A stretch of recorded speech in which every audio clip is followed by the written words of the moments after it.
But I have my windows open. But your doors are locked. Gun's loaded. Your gun's loaded. Well, I open my door about 1 o'clock in the morning when I wake up. My back Okay. door. How many of you would like to live somewhere where your doors don't have to be locked? Definitely. Mine is always open. How many of y'all, if you break down on the side of the road, you have no clue if somebody's going to stop and help you? For sure. Would you like to live somewhere or in a place that you knew that the next person coming along would stop and help you?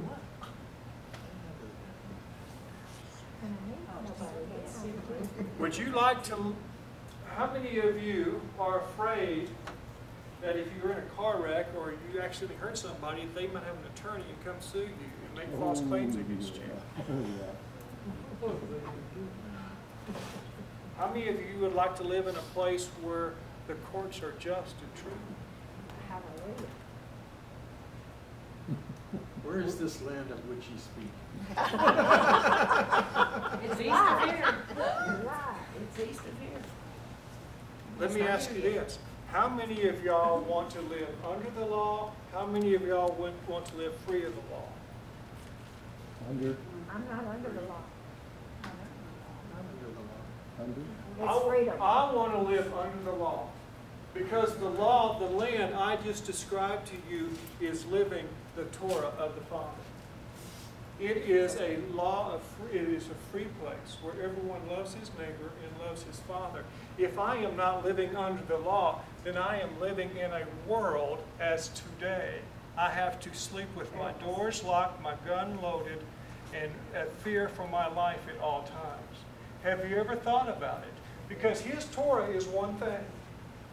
It is not a law to condemn us. It is a law to teach us, not for salvation, but to say, Mel, I've got your back. Jay, I've got your back. And you have mine. And we both love the Father. Yes. It's all about relationship. So, where do I want to live? I want to live under his instruction. It's not law, it's instruction. That's a better way to put it.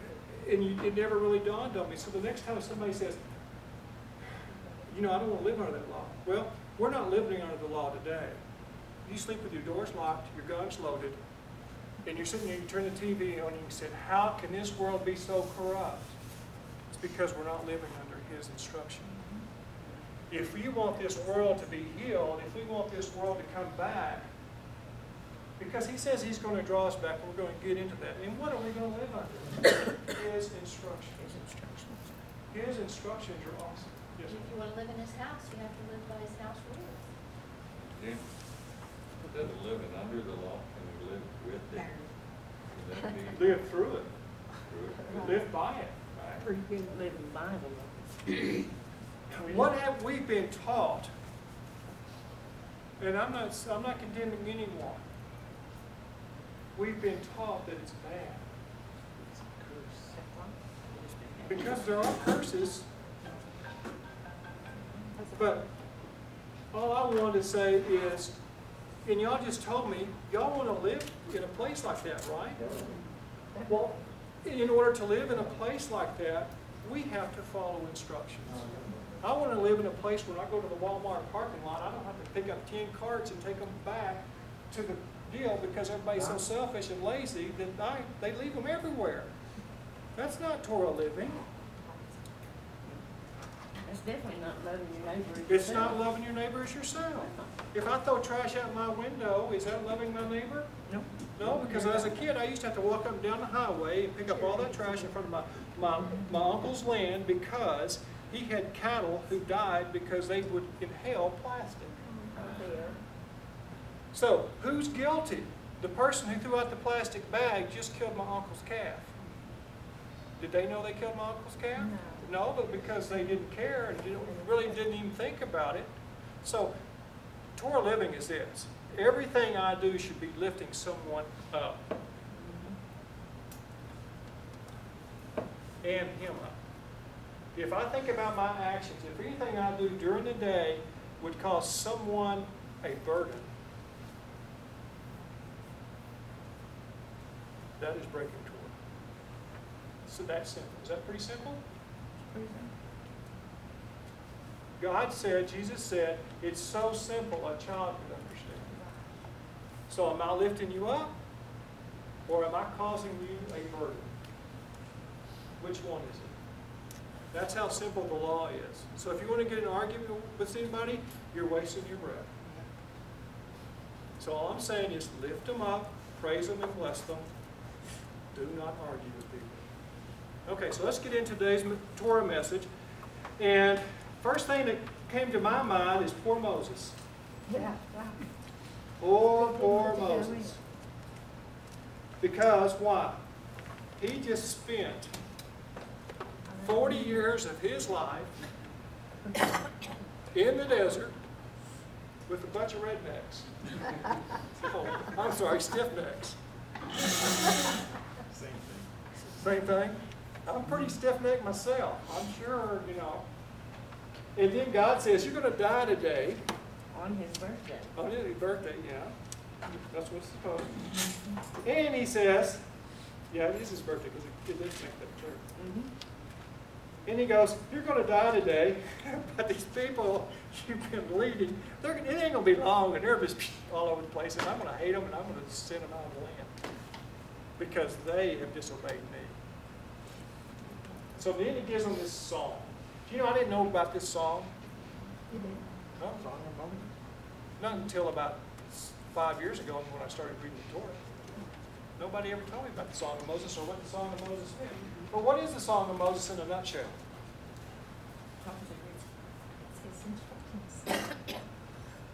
Blessings and curses. It's the story of the Bible.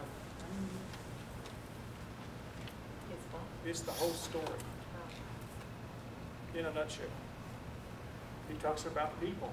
I'm your God.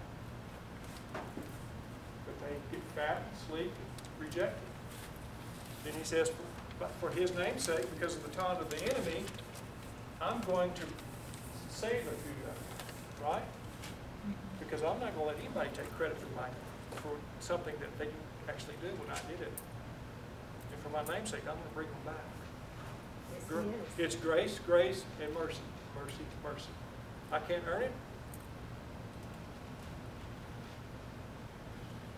Nope.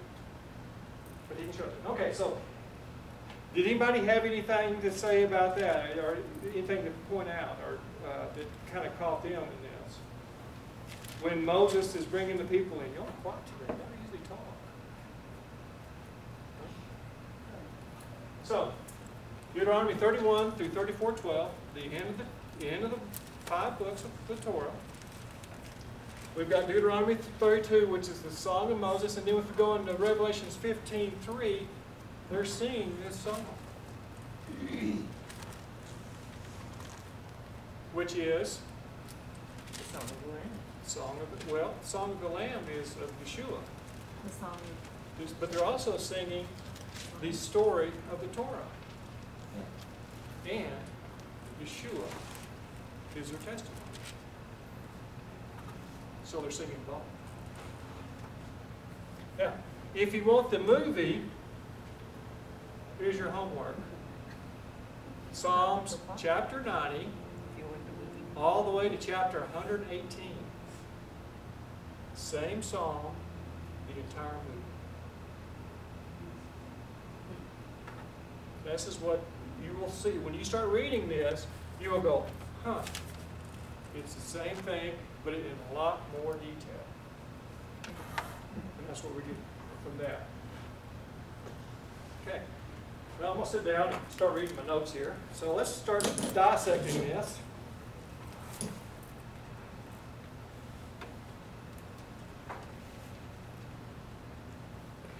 And this is true in my life. In chapter 15 of 32, where it says Jeshurun, which I have a little note there, and it says Jeshurun means the upright one, that is Israel. So anytime you see Jeshurun in your Bible, know that it means Israel. It says it grew fat and kicked, filled with food, he became heavy in sleep. Now, I'm not asking for a raise of hand, but I will raise mine. How many times when life is good, life is grand, do I forget to be thankful? Do I get cocky and say, you know, look what I've done? Y'all haven't done that too, have you? I have. Yes, Jim? You know, one thing I would say though that I'm really thankful for, if you will, this group or whatever, I do that less now, We're learning. to do it less. Yeah. Yeah. He's washing us with His Word. Every year I feel a little bit cleaner, Mm-hmm. but I'm still got a lot of junk on me. A lot of junk. So every year He washes me just a little bit closer, a little bit better. And then I realize I don't know much. Okay.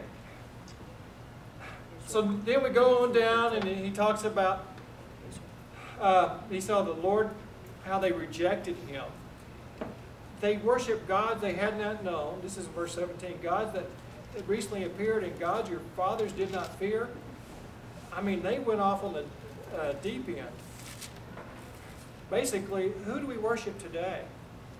Or who did I used to worship a lot and still have a problem, have to keep them down? World. Myself. It's my biggest idol, myself. And that's hard. That's hard. So self, worshiping the flesh. I think I deserve this. I deserve that. In the scriptures, what does it say I deserve? One, loud and proud. Death. Why? Because of sin? Sin is the death is the payment for sin. But as my neighbor, what are your rights to me? Have you thought about that? Take care of you, watch out for you. You have the right from From God. God that I don't move your boundary stone, that I make sure your windows and doors are protected, that I don't go in and steal from you, that I don't go in and take your ox. If your sheep or whatever get out of your field, I will hold them and bring them back to you. So you have lots of rights as my neighbor. Just as your neighbor has his rights to you. To you. Right. So is this that perfect land we were talking about a while ago? That's kind of cool, isn't it? I kind of like to live there myself. Let's go to, then it goes over here in 27, he says, but I dreaded the taunt of the enemy. And lest the adversary misunderstand or say, our hand has triumphed, the Lord has not done all this. I was taught growing up that the Old Testament was a God of, he was mean, angry, and upset. And New is coming to show that we couldn't do all this, and then through Yeshua, that covering, we had rights back.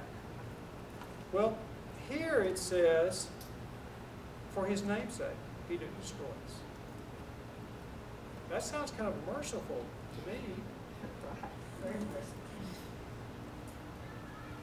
How do y'all take that? Is that mercy? Is that grace? There's grace here. Mercy and grace. Okay. So now then, I have a little note that says, let's go to Ezekiel chapter 20. In my Bible, on that verse. And I want you to listen to how many times he says about His name's sake. Because this is the same story, Ezekiel 20.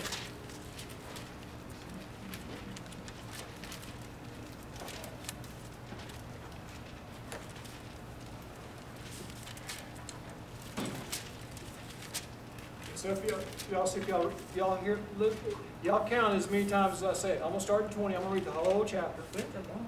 It's a long chapter. But what award did I get when I teach? Most scripture, right? Isn't that my award? Yeah. And see, I told you to do homework up here. We could have started at 90 of Psalms. We'd have been here until tomorrow. It's okay. I got to know somewhere to start. In the 7th year, in the 5th month, of the 10th day, some of the elders of Israel came to inquire of the Lord, and they sat down in front of me. Then the word of the Lord came to me, Son of man, speak to the elders of Israel and say to them, this is what the sovereign Lord says, have you come to inquire of me? As surely as I live, I will not let you inquire of me, declares the sovereign Lord. Will you judge them? Will you judge them, Son of man? Then confront them with the detestable practice of their fathers and say to them, this is what the sovereign Lord says. On the day I chose Israel, I swore with uplifted hand to the descendants of the house of Jacob and revealed myself to them in Egypt. With uplifted hand I said to them, I am your God. On that day I swore to them that I would bring them out of Egypt into a land I had searched out for them, a land flowing with milk and honey, and the most beautiful of all lands. And I said to them, each of you, get rid of the vile images you have set your eyes on, and do not defile yourselves with the idols of Egypt. I am the Lord your God. But they rebelled against me and would not listen to me. They did not get rid of the vile images they had set their eyes on, nor did they forsake the idols of Egypt. So I said I would pour out my wrath on them and spend my anger against them in Egypt. But for the sake of my name, did y'all see that? Here's one. I did what would keep it from being profaned in the eyes of the nations they lived among, and in whose sight I had revealed myself to the Israelites by bringing them out of Egypt. Therefore I led them out of Egypt and brought them into the desert. I gave them my decrees and made known to them my laws, for the man who obeys them will live by them. Also I gave them my Sabbaths as a sign between us, so that they would know that I, the Lord, made them holy. Yet the people of Israel rebelled against me in the desert. They did not follow my decrees, but rejected my laws. Although the man who obeys them will live by them, and they utterly desecrated my Sabbaths. So I said I would pour out my wrath on them and destroy them in the desert. Number 2, but for the sake of my name I did what would keep it from being profaned in the eyes of the nations whose sight I had brought them out. Also with uplifted hand I swore to them in the desert that I would not bring them into the land I had given them, a land flowing with milk and honey, most beautiful of all lands, because they rejected my laws and did not follow my decrees and desecrated my Sabbaths, for their hearts were devoted to their idols. Yet I looked on them with pity and did not destroy them or put them to an end in the desert. I said to their children in the desert, do not follow the statutes of your fathers or keep their laws or defile yourselves with their idols. I am the Lord your God. Follow my decrees and be careful to keep my laws. Keep my Sabbaths holy, that it may be a sign between us. Then you will know that I am the Lord your God. But the children rebelled against me. Kind of a theme, isn't it? They did not follow my decrees. They were not careful to keep my laws. Although the man who obeys them will live by them, and they desecrated my Sabbaths. So I said, I would pour out my wrath on them and spend my anger against them in the desert. But I withheld my hand, number 3, for the sake of my name, I did what would keep it from being profaned in the eyes of the nations whose sight I had brought them out. Also with uplifted hand I swore to them in the desert that I would disperse them among the nations and scatter them through the countries, because they had not obeyed my laws, but rejected my decrees and desecrated my Sabbaths. And their eyes lusted after their fathers' idols. I also gave, now, this is important. Verse 25. I also gave them over to statutes that were not good and laws they could not live by. Underline that. That means like they put them under different headship. Verse 25. Do what? It's almost like a reference. He put them under different headship. Because it's usually heads that create different their own laws and stuff like that. They could not live by. Why? What was one of the things that Yeshua battled when he was on earth? Traditions of men. Pharisees. Pharisees. Not all Pharisees were bad. No. But He they was were, one. and we're going to talk about it later. He's out in the cornfield and they're grabbing corn on the Sabbath and they're eating it. He says you can do that on the Sabbath. That's not breaking the law. But they go, you broke the law, you broke the law, you broke the law. Man, they were all over it. That's all they could think about. You broke the law, you broke the law, you broke the law. And that's their law, not his. And yet, you know, it's really ironic how ultimately they had to take him to Roman law to put him to death because he said we had no law to kill him. Yeah. People use that, observe Sabbath.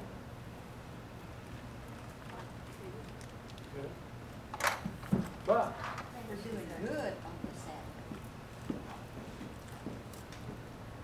There is no law. because they were hungry. and here's a question I've been hit with, and we're stopping for a second. How many of y'all been hit with? Well, how could if things that we do now in our traditions are so bad, how could He have let us do that? For his name's sake. Have y'all heard that? Wait a minute. If it's not right, then how could He have allowed it? We have free will. What did He say right here? He had put us where we could live, we knew we couldn't follow him. He led us. I gave them over to statutes that were not good and laws they could not live by. Why did He do that? Did he tell us to go out and do these things? No. If you go back to the Song of Moses, let's go back to it.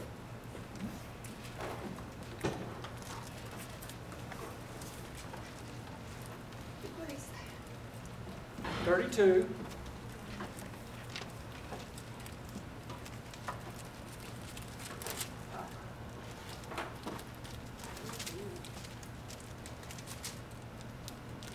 He said in verse 20, he says, I will hide my face from them, he said, and see what their end will be.